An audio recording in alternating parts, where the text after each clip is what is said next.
الحمد للہ وحدہ والصلاة والسلام علی من لا نبی بعد اما بعد۔ آج کے درس میں ہم معاملہ انجام پانے کے مقام اور محل سے متعلق کچھ عرض کریں گے۔ مقام اور محل کے اعتبار سے شرط یہ ہے کہ ایک ہی جگہ ایجاب اور قبول ہو جائے، ان دونوں کے درمیان کوئی خلل واقع نہ ہو۔ لہٰذا اگر ایجاب کے بعد ایک فریق اپنی جگہ تبدیل کر لی یا کسی اور کام میں لگ گیا اور خرید و فروخت کا معاملہ ادھورا رہ گیا، اس کے بعد اس ایجاب کو قبول کر لیا تو یہ معاملہ درست نہیں ہوگا، بلکہ ضروری ہوگا کہ دوبارہ پھر نئے سرے سے کسی خلل کے بغیر ایجاب اور قبول کو دہرا کر معاملے کو انجام دیا جائے۔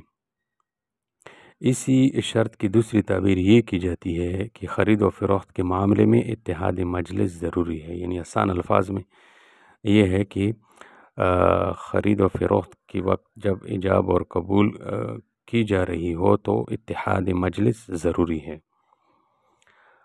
اب بیچی جانے والی جو چیز ہے اس کے متعلق کچھ شرائط ہے، اس کا ذکر کریں گے۔ خرید و فروخت کے معاملے کی درستگی کے لیے اور اسے باطل ہونے سے بچانے کے لیے ضروری ہے کہ جو چیز بیچی جا رہی ہو اس میں یہ 5 شرائط موجود ہو۔ سب سے پہلے جس چیز کو بیچا جا رہا ہو وہ چیز موجود ہو، خواہ اس کا وجود آنکھوں سے نظر آئے یا نظر نہ آئے۔ مثلاً زمین ہے، زمین کے اندر موجود معدنیات کو بیچنا، اس اصول کی روح سے اگر کسی چیز کا وجود یقینی نہ ہو بلکہ وجود کا احتمال ہو تو وہ بھی معدوم ہی شمار ہوگا۔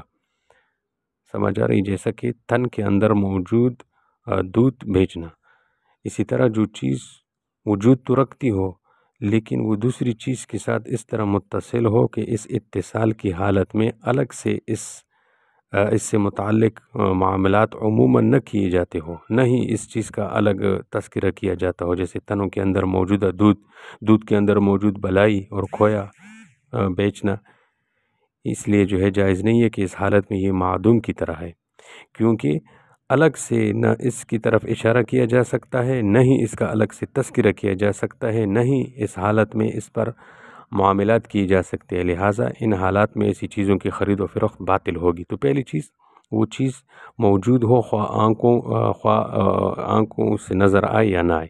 نمبر 2، وہ عرف عام میں مال سمجھا جاتا ہو اور قانون بھی اسے مال تسلیم کرتا ہو۔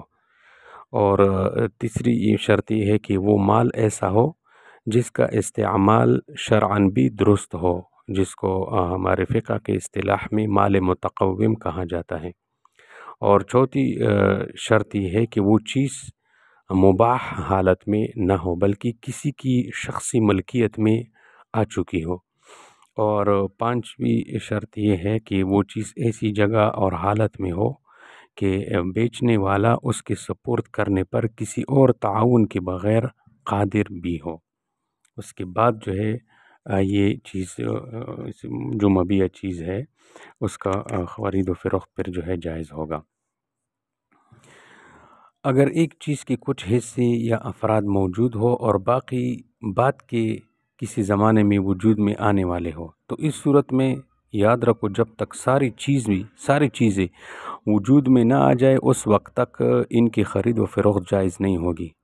البتہ اگر پہلے سے اس طرح کے چیزوں کی خرید و فروخت کا رواج ہو، جیسے کہ پھلوں کی بعض قسموں میں کچھ پھل ظاہر ہونے کے بعد باغ کے سارے پھل ایک ہی وقت میں فروخت کیے جاتے ہیں، تو اس صورت میں اس توجیہ کے تحت اس کی اجازت دی جا سکتی ہے کہ جو معدوم پھل ہے، یعنی جس کا ابھی وجود نظر نہ آ رہا ہو، تو وہ اس موجودہ پھل کے تابع ہوں گے اور تابع ہونے کی وجہ سے ان پر معاملے کا مدار نہیں رہے گا، لہٰذا وہ اگر معدوم بھی ہے تو کوئی حرج نہیں۔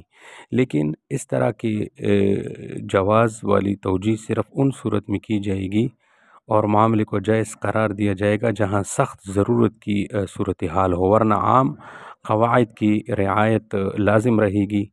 وہ یہ ہے کہ بیچی جانے والی چیز مکمل طور پر وجود میں آنے کے بعد اور ہر قسم کے خطرات سے باہر ہو جانے کے بعد ہی بیچی جائے، اس سے پہلے نہیں۔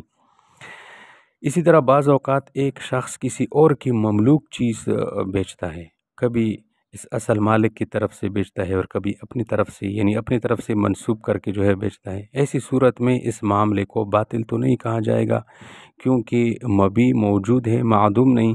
البتہ یہ بیع، یہ خرید و فروخت اصل مالک کی اجازت پر موقوف رہے گی۔ اگر وہ اجازت دے گا تو نافذ اور معتبر بن جائے گی، ورنہ باطل اور کالعدم ہو جائے گی۔ ایک اور اصول یہ بھی یاد رکھو کہ ایک شخص کا دوسرے کے ذمے کوئی مالی حق ہے۔